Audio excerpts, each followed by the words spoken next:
Chapter 11. Now the whole earth used the same language and the same words. It came about as they journeyed east that they found a plain in the land of Shinar and settled there. They said to one another, Come, let us make bricks and burn them thoroughly. And they used brick for stone, and they used tar for mortar. They said, Come, let us build for ourselves a city, and a tower whose top will reach into heaven.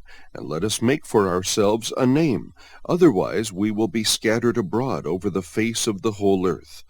The Lord came down to see the city and the tower which the sons of men had built. The Lord said, Behold, they are one people, and they all have the same language. And this is what they began to do, and now nothing which they purpose to do will be impossible for them. Come, let us go down, and there confuse their language, so that they will not understand one another's speech. So the Lord scattered them abroad from there over the face of the whole earth, and they stopped building the city.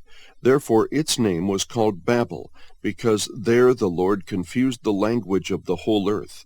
And from there the Lord scattered them abroad over the face of the whole earth. These are the records of the generations of Shem. Shem was 100 years old, and became the father of Arpachshad 2 years after the flood. And Shem lived 500 years after he became the father of Arpachshad, and he had other sons and daughters. Arpachshad lived 35 years, and became the father of Shelah. And Arpachshad lived 403 years after he became the father of Shelah, and he had other sons and daughters. Shelah lived 30 years and became the father of Eber. And Shelah lived 403 years after he became the father of Eber, and he had other sons and daughters. Eber lived 34 years and became the father of Peleg. And Eber lived 430 years after he became the father of Peleg, and he had other sons and daughters. Peleg lived 30 years and became the father of Reu, and Peleg lived 209 years after he became the father of Reu, and he had other sons and daughters. Reu lived 32 years and became the father of Serug. And Reu lived 207 years after he became the father of Serug, and he had other sons and daughters.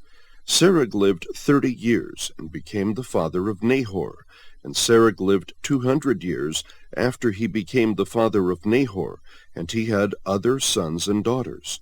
Nahor lived 29 years and became the father of Terah, and Nahor lived 119 years after he became the father of Terah, and he had other sons and daughters.